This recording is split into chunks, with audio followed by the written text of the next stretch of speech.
Did you know that nearly 60% of job candidates are rejected within the first 10 minutes of an interview? That's right, your first impression counts more than you think. And here's another shocking fact: 80% of hiring managers say that candidates fail to answer even the most common interview questions effectively. So, how do you stand out in this competitive game? The key is mastering the toughest questions, the ones that can throw anyone off balance. In this video, we're diving into the top 6 hardest interview questions and revealing top scoring answers that will set you apart. From curveball questions that test your nerves to tricky ones that reveal your weaknesses, we've got you covered. Want to know the secrets behind acing those questions that almost everyone struggles with? Stick with us, and we'll show you how to turn these challenges into opportunities to shine. Ready to level up your interview game? Let's dive in. Chapter 1, the curveball question: how to answer the impossible. One of the hardest parts of an interview is when you're asked a question you didn't expect. These questions are designed to see how you handle stress, your problem-solving abilities, and your quick thinking. So, what should you do when a curveball comes your way? First, take a deep breath.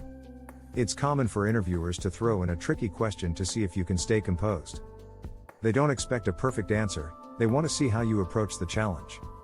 Instead of panicking, pause and take a moment to think. Responding too quickly might lead to an answer you regret. A study by the Harvard Business Review found that 73% of employers look for candidates who can handle unexpected situations with confidence. So, answering in a calm and collected manner will leave a lasting impression. Remember, the interviewer is more interested in your thought process than in your immediate answer. Another important strategy is reframing the question. Let's say you're asked, what would you do if you had to lead a team without authority? Instead of panicking, explain how you would influence and motivate the team through collaboration and shared goals.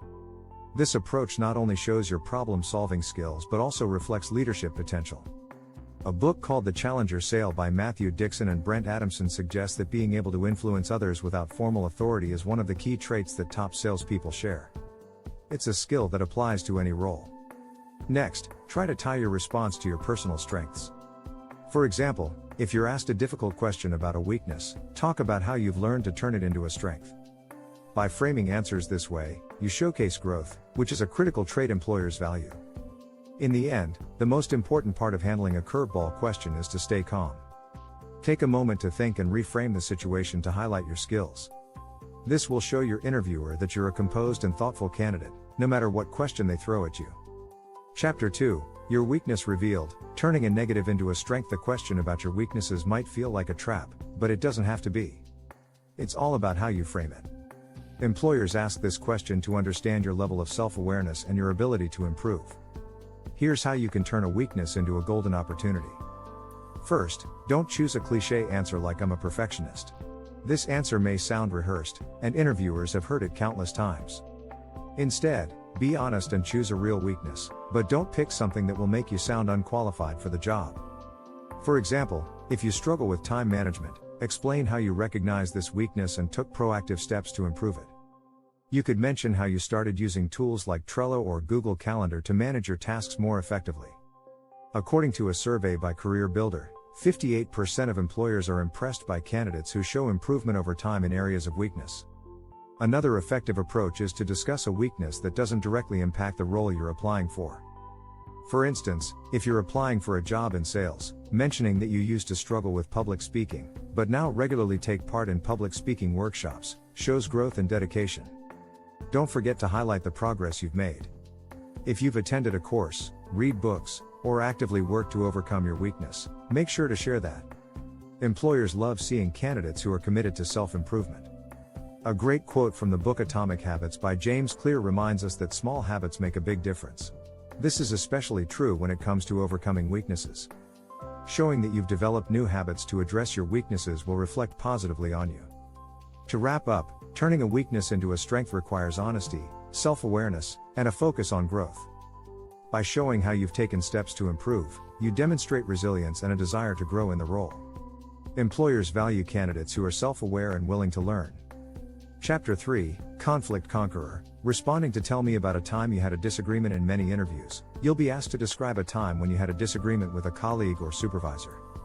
This is another tricky question, but it's an opportunity to demonstrate your conflict resolution skills. Employers want to know how you handle challenges, work in teams, and maintain professionalism. The first thing to remember is to focus on the resolution, not the conflict itself. While it's important to be honest, make sure you don't dive too deeply into personal details. The goal is to show that you can handle disagreements constructively, without letting them escalate. Use the STAR method to answer this question: situation, task, action, and result. Start by briefly describing the situation. Then, explain the task or goal you are working toward. Next, describe the action you took to resolve the issue. Finally, share the result, especially if it led to a positive outcome. For example, let's say you disagreed with a colleague about how to approach a project. Instead of focusing on the tension, highlight how you both worked through the issue by discussing your perspectives, finding common ground, and compromising on a solution.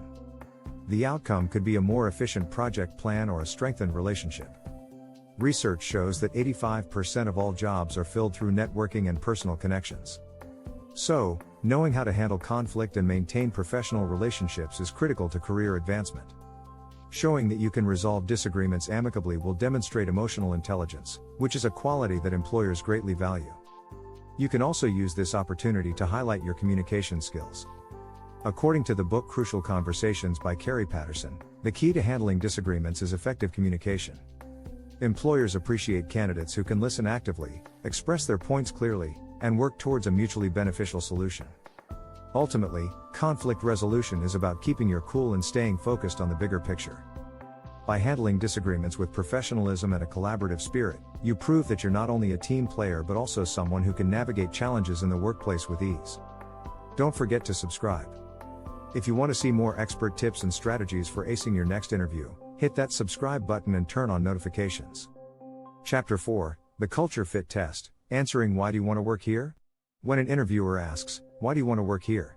they're trying to gauge if you align with the company's values and culture. It's not just about why you want the job, it's about whether you understand the company and what you can bring to it. Here's how you can ace this question and stand out. Start by doing your homework. Research the company's mission, values, and recent achievements. According to Glassdoor, 77% of job seekers say that a company's culture is just as important as the salary. Employers want to know that you're genuinely interested in their organization and not just the paycheck. For example, if the company emphasizes innovation and you're passionate about creative problem solving, highlight how you enjoy working in environments that foster creativity. Share specific examples of how you've contributed to innovative solutions in your previous roles. Don't just talk about what the company can offer you, focus on what you can contribute. For instance, if the company values teamwork, explain how your collaboration skills can add value to their projects. This shows that you're thinking about the team's success, not just your own. A great book to reference when preparing for this question is Start With Why by Simon Sinek. Sinek argues that people are more motivated when they understand the why behind what they're doing. By showing that you understand why the company operates the way it does, you'll impress the interviewer. Another key point is to align your personal values with the company's values. If they prioritize work-life balance and you value flexibility, mention how this balance is important to you and helps you perform at your best. Research indicates that employees who align with a company's culture are 60% more likely to stay long-term. By showing your enthusiasm for the company's mission and how your skills align with its goals, you can answer this question confidently. It's about proving that you're not just another applicant, but the right fit for their culture. Chapter 5, The Big Picture, Acing Where Do You See Yourself in 5 years? When interviewers ask where you see yourself in 5 years, they're trying to determine if you have long-term potential and if your goals align with the company's future. This question can be tricky, but with the right approach, you can answer it in a way that impresses employers. Start by avoiding overly specific answers like "I want your job in 5 years." While ambition is great, this could make you seem more interested in a promotion than in the role you're applying for. Instead, focus on growth and development within the company. For example, you could say, "In 5 years, I hope to have developed my skills further and taken on more responsibility in areas like project management or team leadership." This shows that you're committed to learning and progressing, which is what most employers want to hear. Research shows that 69% of employees would leave their jobs for better growth opportunities. By showing that you're looking to grow within the company, you demonstrate your long-term interest in the role and the organization. Employers like to see candidates who are looking to evolve, not just stay stagnant. Another key to answering this question is to connect your goals with the company's vision. If you know the company plans to expand or innovate in certain areas, mention how you're excited to be a part of that growth and contribute to their success. This demonstrates that you've done your research and are already thinking about the future of the company. A great strategy is to reference your own career development plan. According to the 7 Habits of Highly Effective People by Stephen Covey, begin with the end in mind. By showing that you've thought about your future and how this job fits into your larger goals, you prove that you're goal-oriented and strategic. In the end, the key is to show that you're eager to grow, stay loyal, and make meaningful contributions to the company. When you give an answer that combines your personal growth with the company's trajectory, you show that you're a valuable, forward-thinking candidate. Chapter 6, The Whyest Question, Mastering Why Should We Hire You? Why should we hire you?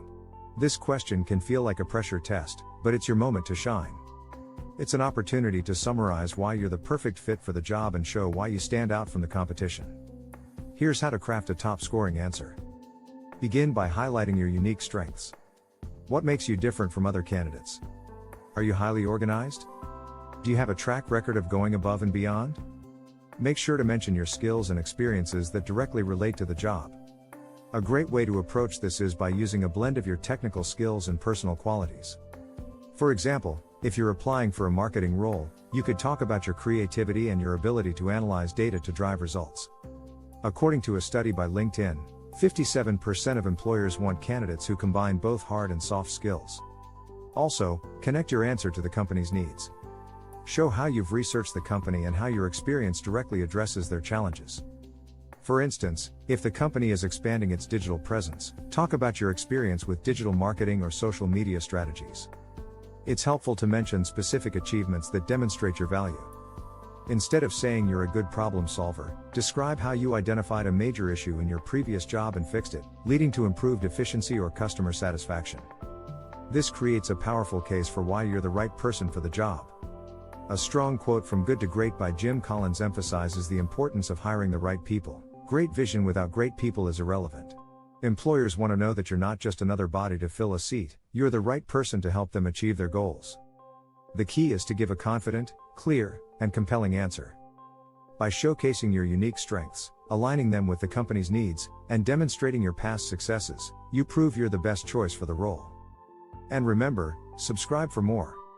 If you found these tips helpful, don't miss out on our future videos packed with even more expert advice to help you crush your interviews. Hit that subscribe button now.